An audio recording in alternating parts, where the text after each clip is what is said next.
जी हाँ दोस्तों, नमस्कार। हम आज ज्योग्राफी के ही क्रम को आगे बढ़ाएंगे।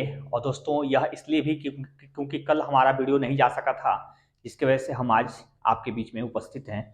और दोस्तों आज हमारा जो टॉपिक है वो है झील, भारत के प्रमुख झील।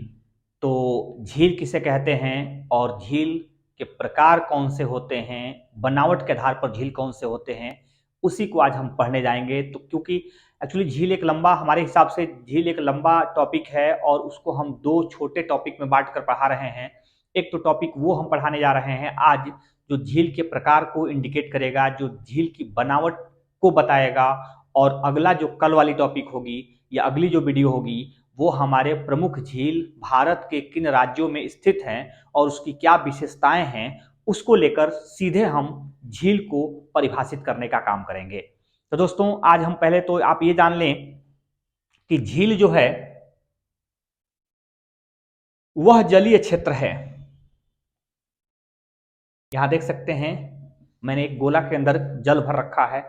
झील झील जो है वह जलीय क्षेत्र है जो चारों तरफ से भूमि से घिरा रहता है। अर्थात ये पूरा का पूरा इलाका भूमि का होता है और बीच में एक जलीय क्षेत्र स्थित होता है। उसको सामान्य तौर पे हम लोग झील कहते हैं। अगर जनरल रूप में झील के रूप के बारे में पूछा जाए तो सामान्य तौर पर यही होता है कि जब कोई जलीय क्षेत्र चारों तरफ से भूमि से घिरा रहता है तो उसे झील कहा जाता है। अब हम देखेंगे कि झील के प्रकार कितने होते हैं। तो झील के प्रकार दोस्तों यहां आप देख सकते हैं कि झील के प्रकार सामने मैंने दो लिख रखा है। एक प्राकृतिक झील है और एक कृत्रिम झील है। दोस्तों प्राकृतिक झील और कृत्रिम झील ये दो प्रकार हैं झीलों के, जिसमें हम आपको ये बता सकते हैं कि प्राकृतिक झील प्रकृति प्रदत्त होता है, वह प्राकृतिक घटनाओं द्वारा निर्मित होता है, उसके निर्माण में मानव की कोई भूमिका नहीं होती है। तो ऐसे हम झीलों को प्राकृतिक झील कहते हैं। जबकि दोस्तों कृत्रिम झील वो होता है जो मानव निर्मित होता है, अर्थात प्रकृति की भूमिका के बजाय संपूर्ण भूमिका मानव की होती है उसके निर्माण में। तो ऐसे झीलों को हम मानव निर्मित झील कहते हैं या कृत्रिम झील कहते हैं। तो दोस्तों झील तो दो प्रकार में देख पाए हैं, लेकिन हम आपको बता दें कि बनावट के आधार पर झीलों के प्रकार अगर आप खोजने जाएंगे तो इसकी संख्या अधिक होती है। दोस्तों आप याद रखेंगे कि बनावट के आधार पर झीलों के प्रकार अलग अलग हैं और कहीं झील किसी और प्रकार से निर्मित है तो कहीं झील किसी और प्रकार से निर्मित है। मैं बता दूं कि ये विवर्तनिक झील मैं लिखा हूं, दूसरा गोखुर झील लिखा हूं, तीसरा क्रेटर झील लिखा हूं, चौथा लैगून झील लिखा हूं, पांचवा हिमानी झील है और छठवां तथा अंतिम वायु निर्मित झील है। इन 6 प्रकार के झीलों में से पहला हम प्रकार को परिभाषित करने जा रहे हैं दोस्तों, उसे कहते हैं विवर्तनिक झील। दोस्तों याद रखेंगे कि विवर्तनिक झील का सेंस ये होता है कि ऐसा झील जो भूगर्भित परिस्थितियों से निर्मित होता है, जो जमीन के धंसने से या जमीन के उठने से या प्लेटों के खिसकने से, इस प्रकार के परिस्थितियों से यदि निर्मित होता है झील तो उसे हम विवर्तनिक झील कहते हैं। और भारत में विवर्तनिक झील का अच्छा उदाहरण बूलर झील है। दोस्तों बूलर झील हम विवर्तनिक झील के अच्छे उदाहरण के रूप में जानते हैं। तो आपको याद रखना होगा कि विवर्तनिक झील के रूप में हम भूगर्भिक परिस्थितियों से निर्मित झील को ही जो है कि विवर्तनिक झील की संज्ञा प्रदान करते हैं। अब हम देखेंगे दूसरा गोखुर झील।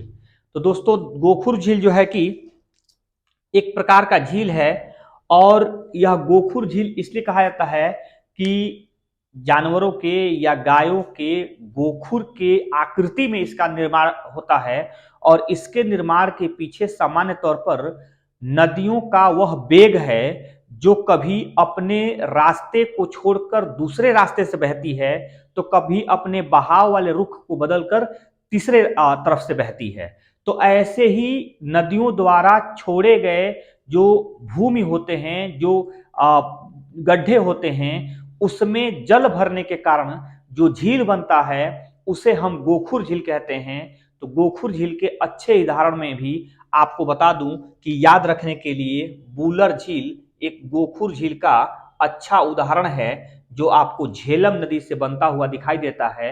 हालांकि मैं आपको बता दूं कि बिहार में कोसी नदी जो बेहद प्रसिद्ध नदी है और बिहार की शोक के रूप में जानी जाती है, हर बार अपने धारा प्रवाह क्षेत्र को बदल लेती है।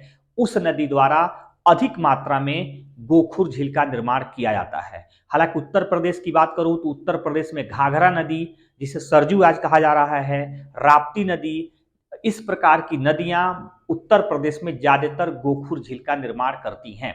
तो गोखुर झील सामान्य तौर पे नदियों द्वारा निर्मित होता है, और नदियां जब अपने क्षेत्रों को छोड़कर दूसरे क्षेत्रों से बहने लगती हैं तो छूटे हुए क्षेत्र में जिस झील का निर्माण होता है उसे ही गोखुर झील कहा जाता है। दोस्तों, तो दो हम हमारा इंपॉर्टेंट देखे। अब तीसरा हम देख रहे हैं। तीसरा लिखा हुआ है क्रेटर झील। दोस्तों, क्रेटर झील जो है एक विशेष प्रकार की झील है, और इस झील का निर्माण सामान्यतः ज्वालामुखी के उद्गार से होता है।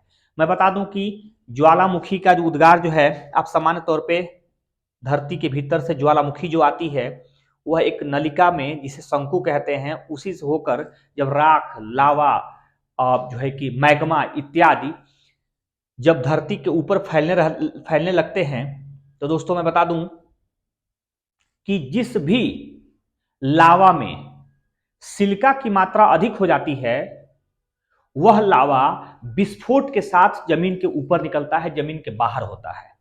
तो दोस्तों, सिलिका की मात्रा के साथ यदि विस्फोट होता है तो जो ज्वालामुखी का मुख होता है, जो ज्वालामुखी का शंकु ऊपर का हिस्सा होता है, वह टूटकर फैल जाता है। अर्थात उसकी आकृति कुछ इस प्रकार की हो जाती है, और ऐसे आकृति फैलती जाती है, और ये फैलती हुई आकृति बड़े स्वरूप में हो जाती है और बड़ा आकार ले लेती है। वहां बड़ा गड्ढा हो जाता है, और किसी कारणवश अगर ज्वालामुखी का उद्गार समाप्त हो जाता है या सुषुप्त हो जाता है, तो उसका शंकु जो है, उसका मुख जो है, किसी मलबे से अगर भट जाता है या भर जाता है, तो उसमें रुके हुए जल से, उसमें भरे हुए जल से जिस झील का निर्माण होता है उसे ही हम क्रेटर झील कहते हैं। और क्रेटर झील के उदाहरण के रूप में अगर मैं बताऊं तो लोनार झील, महाराष्ट्र के बुल्ढाना जिले में लोनार झील भारत का एकमात्र और प्रसिद्ध झील है, जिसे लोनार कहते हैं, और ये लोनार झील बेहद इंपॉर्टेंट झील है, क्रेटर झील का बड़ा उदाहरण है।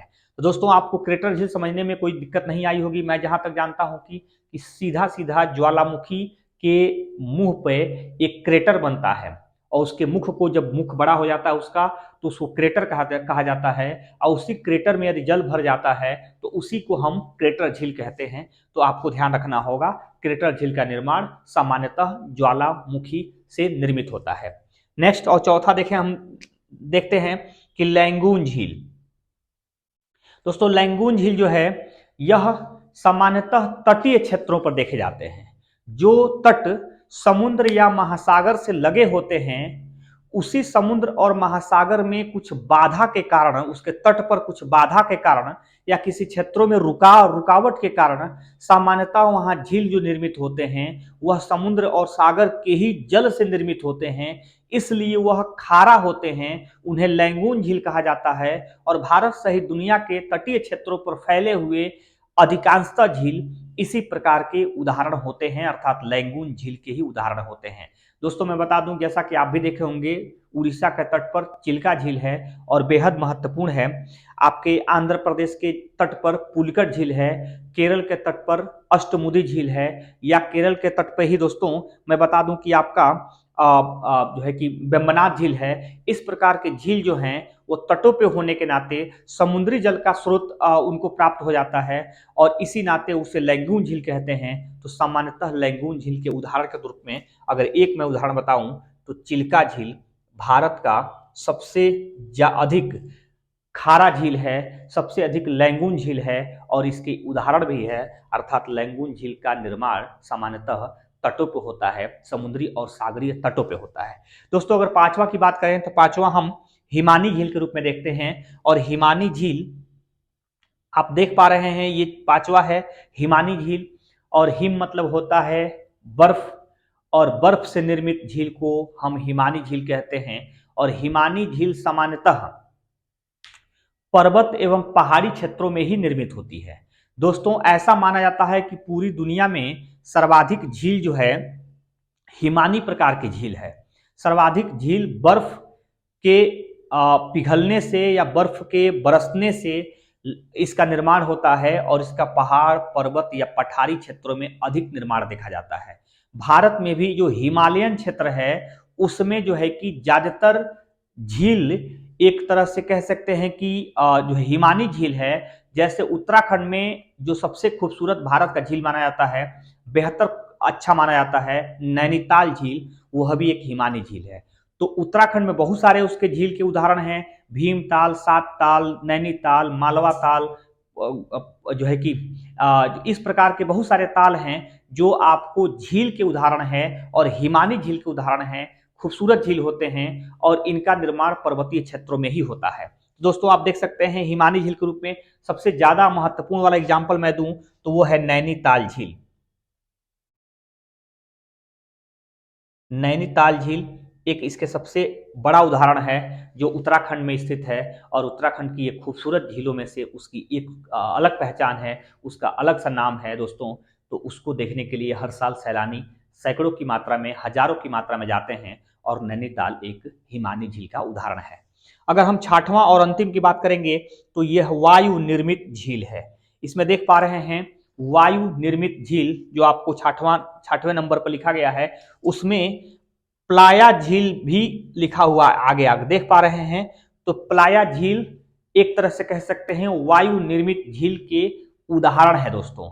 और ऐसे झील सामान्य रूप में रेगिस्तानी बेल्ट में देखने को मिलता है, रेगिस्तानी बेल्ट में, मरुस्थली बेल्ट में, जहां की बालू क्षेत्र हवाओं के माध्यम से उड़ जाते हैं, अर्थात हवाएं उस मिट्टियों को या बालू को ले जाकर दूसरे जगह पहुंचा देते हैं। तो उस स्थान पर जहां से बालू उठकर हवाओं के साथ चली जाती है, उस स्थान पर बने हुए झील को हम लोग वायु निर्मित झील कहते हैं। और ऐसे झीलों का निर्माण भारत में राजस्थान के रेगिस्तानी क्षेत्रों में या गुजरात के कच्छ आधारित बालू क्षेत्रों में होता है। और इसके उदाहरण के रूप में हम आपको बता सकते हैं कि यह आपके सांभर झील है, यह राजसमंद है, यह जयसमंद है। ऐसे झीलों का उदाहरण आपको वो राजस्थान के बेल्ट में देखने को मिलता है।